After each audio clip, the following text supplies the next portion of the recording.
Good morning.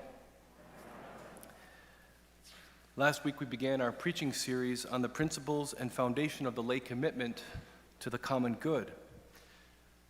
So we continue that series, but if you did not hear that previous homily, you need to hear that homily before you understand what I'm going to say today. So if you haven't heard that, please go back and listen to that.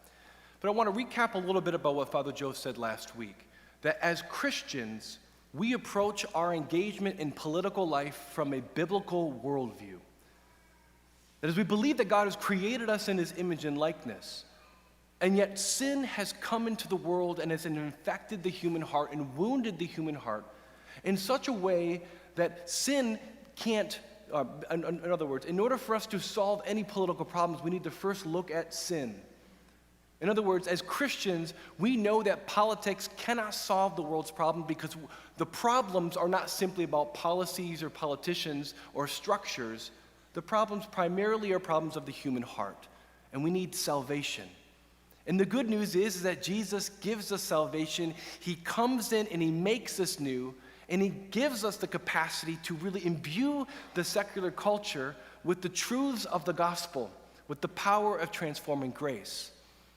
And that is why we as Christians have a tempered expectation of what can be accomplished by politics alone. We also are very suspicious of a political approach that is atheistic and devoid of God and doesn't take seriously the reality of sin. Very skeptical of approaches that would seek to create a utopia here in this earth or just by different structures or more powerful centralized government. But paradoxically, because of the saving action of grace, we have confidence that we can transform culture in a way that those who aren't Christian would never have that hope. And the last thing I want to say before I begin this homily is just simply to say this. We understand as Christians that in every single political battle, there is a spiritual battle at play. For as St. Paul says, our battle is not against flesh and blood. Our battle is not against politicians. It's not against political parties. Our battle is against principalities and powers, against Satan, against evil spirits that infect ideology, that infects the world. And so we see in every political battle a spiritual battle that's primary, that needs to be addressed and understood in order for us to engage and to work for the common good. So this series is about the foundations of the common good. As Father Joe said, we're not preaching on all political topics. We can't, in terms of our church's understanding of how we can engage. We're talking about those principles that help form the foundations of the common good. And if you're going to build a house, for example, you start with the foundation. If you don't have the foundation, it doesn't matter how good your walls are, how good your roof is, or how the house is furnished. You're not going to achieve what you're trying to achieve. And so today I'm going to preach on affirming the dignity of human life. The entire body of the church's social doctrine flows from this principle, the principle of the dignity of each human person. And we understand that each human person has dignity not just because each of us is unrepeatable, and not just because each of us is unique, that there will never be a person in the history of the world just like you. We not only believe we have inherent dignity because of that, but primarily because we have been made in the image and likeness of God, who created us for love, who created us to live in freedom, to be in relationship with Him, and ultimately created us to live with Him forever in heaven. And so loved we are by God in our dignity that He sent His only Son to die so that we could be with Him. Every single life is sacred and precious to God, and we can never forget that. And so the church's primary duty in society is to affirm and promote the dignity of the human person. In his encyclical on the vocation and mission of the lay faithful, John Paul II says this: in effect, the acknowledgement of the personal dignity of every human being demands the respect, the defense, and the promotion of the rights of the human person. It is a question of inherent, universal, and inviolable rights. No one, no individual, no group, no authority, no state can change, let alone eliminate, these rights because such rights find their source in God himself. In other words, human life has so much dignity that we as Christians cannot tolerate any violation of our dignity. And yet look around today. Look around all the violations of human dignity that we see today.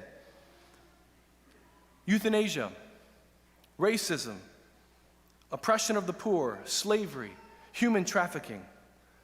We can go on and on and on, but there is one violation that is the most severe, and that is abortion, which is the intentional killing of an innocent unborn child. This issue is so serious that Pope Francis and the U.S. Bishop says this is the preeminent issue or a moral issue of our day. It's the most important, it's the preeminent issue of our day. And they say it for two reasons. Primarily, it's preeminent for two reasons. Number one is the sheer gravity of evil, both in kind and in number, regarding a number of lives destroyed. Science confirms that human life begins at conception. That life no longer belongs to anybody. It is a separate life in and of itself. And therefore, the church teaches to intentionally kill that life is always wrong. There's no circumstance, there's no intention that could ever make that act right. And if you think about it, it's hard to imagine a more innocent person than an unborn child. What about the number? Since 1973 in Roe versus Wade, some tallies say that we've had over 62 million children killed, 2,400 abortions per day, and 98 abortions per hour, which means in the time of the span of this Mass, almost 100 babies will be killed. There is no social injustice as grave as this. Nothing even comes close. And yet it's easy for us to become desensitized to the evil of abortion. It's out of sight, out of mind. We don't see babies lying on the street. This is a crime that is committed in private. And we live in a culture that has largely accepted this reality. So much so that, as John Paul II says, that when a majority of a culture accepts the reality of abortion, both in mind and in behavior, it is a telling sign of an extremely dangerous crisis of the moral sense, of a culture's inability to discern what is right and what is wrong. So that's the first reason why abortion is the preeminent moral issue we face today. The second reason is that the right to life is the foundation of the common good, of society itself. Think about it this way. When an entire class of people has no rights, it is not possible to achieve the common good. It's not possible. John Paul II, in his encyclical on human life, says it this way: disregard for the right to life, precisely because it leads to the killing of the person whom society exists to serve, is what most directly conflicts with the possibility of achieving the common good. Pope Francis said recently that if we fail to protect life, no other rights matter. John Paul II said in his encyclical on the laity again, he says, the common outcry which is justly made on behalf of human rights, for example, the right to health, to home, to work, to family, to culture, is false and illusory if the right to life, the most basic and fundamental right, and the condition of all other personal rights, is not defended with maximum determination. False and illusory. How many people in our culture, in our world, are falling under this illusion right now, under this deception right now, advocating for all sorts of rights in our culture, trying to address all sorts of injustices without first addressing the foundation of all rights? It's like trying to build a house without having a foundation. It's futile, it's useless. And I want to propose to you that one of the reasons why we have such the society falling down the way that it is that we've compromised in this area. We've compromised in fighting for every single person having the right to life. At the end of his encyclical on human life, John Paul II says this very strongly. He says, only respect for life can be the foundation and guarantee of the most precious and essential goods of society, such as democracy and peace. There can be no true democracy without a recognition of every person's dignity and without respect for his or her rights. There can be no true peace unless life is defended and promoted. He goes on to say in this encyclical that when the majority of a population turns against the weak and the innocent, that democracy devolves into a form of tyranny of the strong against the weak. Some of you might be thinking, Father, we as Catholics are not one-issue voters. And the answer is, yes, you're right. We're not one-issue voters. Why? Because as we who have been redeemed by Christ and been enlightened by the truth, every single issue of injustice matters to us because it's our responsibility to affirm the dignity of the human person. Every single issue matters. That means that we have a right and a duty to denounce racism where we see it, a right and a duty to denounce economic injustice and work for justice. We need to advocate for the rights of immigrants. We need to make sure that we're doing everything we can to work to end injustice. But we are deceiving ourselves if we believe that any of these issues are more foundational than the right to life. I know this puts us in a difficult position as Catholics, especially in this political environment in which we live. Many Catholics feel they have no political home, especially when we witness politicians and platforms throw unborn children under the bus for political gain. But so seriously does the church take these issues when it comes to voting that she teaches very clearly that a Catholic politician who consistently campaigns and votes for permissive abortion laws should be denied Holy Communion, because politicians have the most responsibility of securing the rights of everyone in their jurisdiction. The church also teaches very clearly, and these are coming from a 2004 instruction to the U.S. bishops from the Vatican. It teaches that a Catholic would be guilty of formal cooperation in evil and so unworthy to present himself for Holy Communion if he were deliberately to vote for a candidate precisely because of the candidate's permissive stance on abortion. In other words, if you vote for a pro-abortion candidate because they're pro-abortion and because they're permissive on that stance, you are formally cooperating with evil, and you shouldn't be coming to Holy Communion. But some of you might be thinking, Father, I'm pro-life. Couldn't I vote for a pro-abortion candidate if I don't agree with that candidate's position on abortion? It's a good question.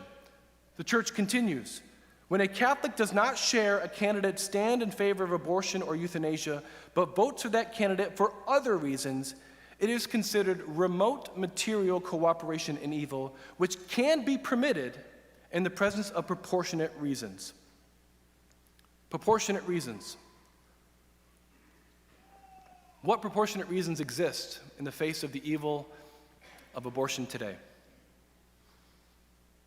I have to be completely honest. Given the extreme positions that are out there today on abortion, I honestly do not know how a Catholic who has a well-formed conscience can vote for a candidate who promises to promote and widen access to abortion, especially when there are candidates on that same ballot who are pro-life or more pro-life than that person. The only time that I think it's permissible to support a pro-abortion candidate is when, one, the office to which that person is going to be elected has nothing to do with abortion. Maybe a trustee for the township, or maybe someone on the county level, or if the candidates for that particular ballot are all pro-abortion equally, and you're choosing the lesser of two evils. Some of you might be thinking, Father, how come I've never heard this before? I honestly don't know. But I want to be extremely clear here. I am not judging anyone based on what they voted for or what they're going to vote today or this fall. I'm not judging anyone. That's not my role. My role is to give principles, and you to have the principles to form your conscience, you to vote according to your conscience. God is the one who is going to judge. And so I'm fully aware of how challenging this is. And I have to be completely honest, this is not an easy homily for me to preach. And it's not easy because I know some people who put their politics before their faith are going to think that I'm being partisan by saying these things. Or they're going to think that I'm putting politics before my faith. And they're going to have a hard time with that because this is a very challenging message. But I also know this is challenging because the statistics say that 1 in 3 women have had abortions. See, abortion hurts people. It hurts women. It hurts men. It hurts fathers. And so many women bear an unbearable burden of guilt most of their life because of what they've done. And we need to be not naive as to one of the main reasons why people are pro-choice. One of the main reasons why they downplay abortion is because they themselves or someone they know has had an abortion and they cannot stand the face of the fact of what they did. They don't know how to handle that. And so they defend abortion rights with almost religious fervor because they're trying to avoid the pain of their conscience. But avoiding what happened is a form of denial, and denial is a form of hopelessness. But I have good news. When you come to know Jesus, when you encounter him in the midst of your sin and your brokenness and the devastation that you've called, you come to know love and mercy itself.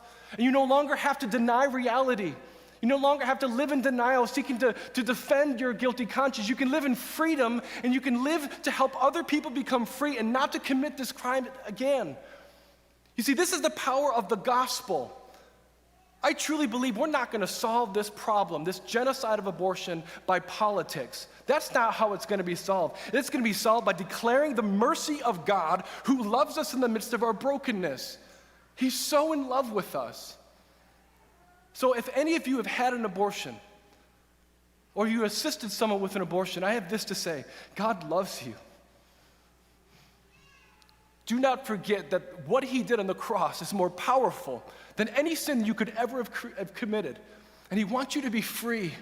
He wants you to be free to fight for justice and not live in guilt. This is the power of the gospel. You see, the laity are called to promote the common good. So when you vote, I want you to ask yourself 2 questions. Which candidates defend the right to life for all people? And which candidates deny the right to life and perpetuate the illusion that we can build a society without first securing that right? Like each of us, unborn children are sacred and precious to God, but they have no voice but ours. Now is not the time for us to be silent.